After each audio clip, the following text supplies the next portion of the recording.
Welcome to the Cyber Center for Biblical Studies. Hi, my name is Herb Bateman. Today we want to review a book entitled Redeeming Sex by Debra Hirsch. And to help us do this review, we have Lee Compson with us from Milford First Brethren Church in Milford, Indiana. Lee, welcome. It's great to be here, Herb. Thanks for having me. My pleasure. I'm very grateful for your getting some insights from you with regard to this book, Redeeming Sex. What is Debra's overriding thesis of this book? Yeah, her overriding thesis is basically to help the reader discover or rediscover what a biblically redemptive view of sexuality is. She tries to take scripture as well as her real life ministry experiences and just develop a framework and a structure and a lens really to view what is really a hot button topic in today's culture. But yeah, rediscovering what a biblically redemptive view of sexuality is. Not ignoring it, not being obsessed with it, but properly understanding it through a biblical lens. Okay.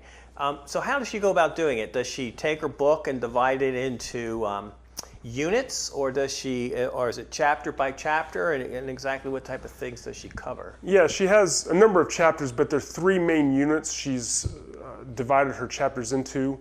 They have kind of all of her chapters, and even the units have kind of provocative titles that make you want to read more. But the first main section is all about the intersection between sexuality and spirituality, what they have to do with one another. You know, many maybe Puritan type Christians would think, no, one doesn't have anything to do with the other. But she does a great job of making a case for an overlap and explaining how they are connected.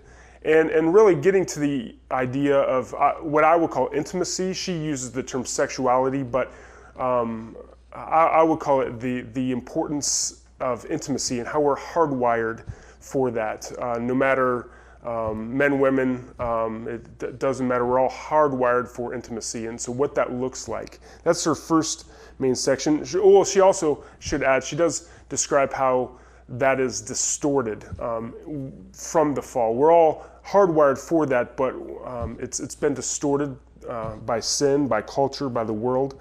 But then she moves on into the second main section. Second main part of her book is about the issues of sexuality and gender. It's less, I guess, biblically focused and more what are the current issues and current topics, and how can Christians approach these issues. So it's not divorced from Scripture necessarily, but she wants to touch on things like the LGBTQ movement and gender issues and gender dysphoria and things like that, and try to explain them and help Christians be, I guess, conversant and equipped to deal with them. She provides even a hermeneutic and even uses a lot of what William Webb did in Slaves, Women, and Homosexuals in his book a decade or so ago.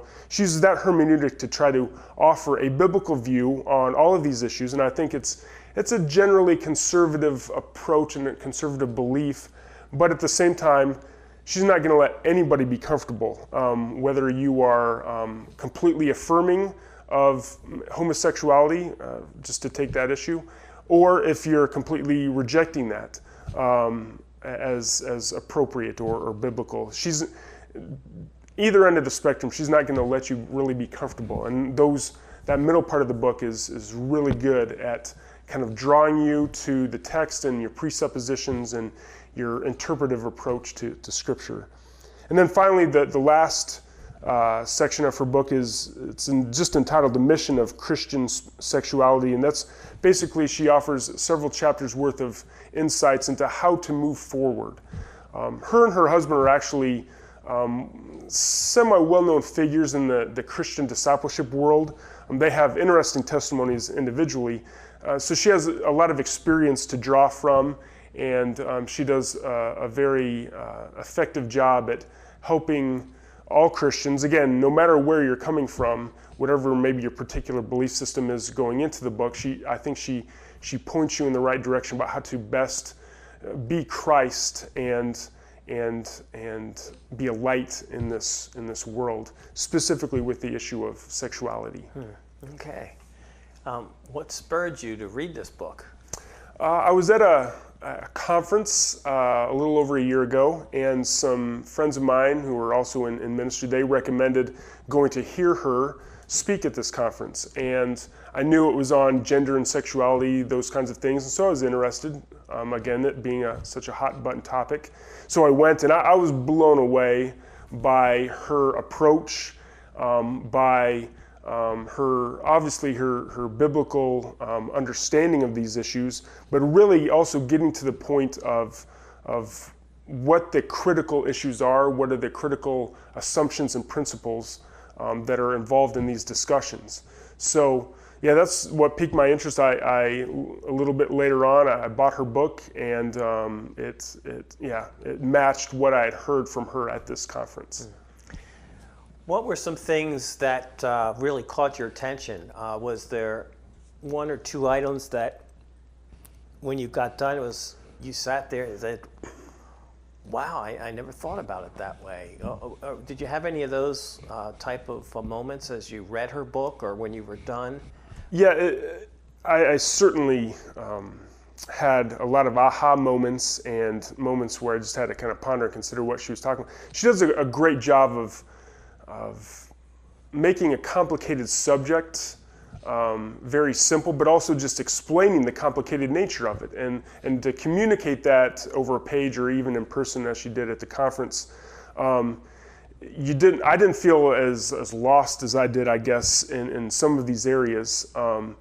I know typically in these days Christians are either, again, one camp or the other, and there's no middle ground, and a lot of people are black and white, and she does a good job of navigating the complicated nature of gender and sexuality and those issues, and what the Bible has to say about human sexuality. I guess actually the biggest helpful insight, thinking back on it now, was just the profound idea that our view of people all around us tends to be, at least in conservative circles, our view of other people tends to be, first of all, they're sinners, and then secondarily, they're made in the image of God. Oftentimes we read our systematic theology into how we view people, and she encourages us to turn that around. First of all, we ought to see people as image bearers, number one, and then as a secondary understanding, we realize we're all broken, we're all sinners. So that important flip, I think, is a paradigm that a lot of people need.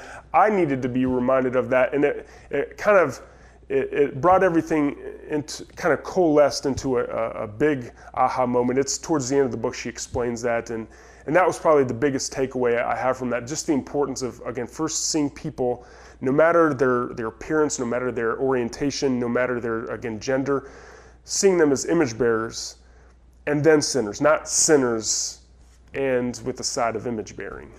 Very good. Yeah, a very important point. Yeah.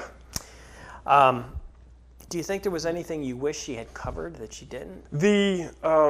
I've mentioned she tackles the idea of gender and sexuality, but really she only gets into that particular issue for one chapter. When it comes to like gender dysphoria and transgenderism and that kind of movement, she only really takes one chapter to get into that. And I could have used more about that, more information. I know from her conference presentation that took a lot of her focus. That was a lot of her presentation, at least from what I saw. So I could have used more, I guess, in written format, but I didn't feel completely shortchanged because I was able to see her and hear her in person. Okay, all right. Are there any other books like this that are complementary? I mean, you mentioned William Webb's book on slaves, women, and homosexuality, and that his hermeneutical approach to Scripture and those issues. Is there another work? Are there other works that stand out in your mind that complement this work? Yeah. There's a couple, two that stand out in my mind. The first one is more biographical. It's by a professor at Moody named Christopher Yuan, and he is a formerly gay Christian. He actually, his book is about his life experience and basically how his parents were just prayer warriors and faithful Christians, and the work of God in his life to bring him to the point where he is at now.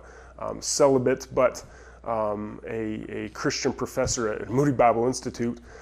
His story is really profound and it's impactful, and I've found following him on Twitter, and I've heard him at conferences, and his book, Out of a Far Country, is right up there with Debra Hirsch's book as far as their Bible-believing Christian approach and views on these topics, but still gracious and still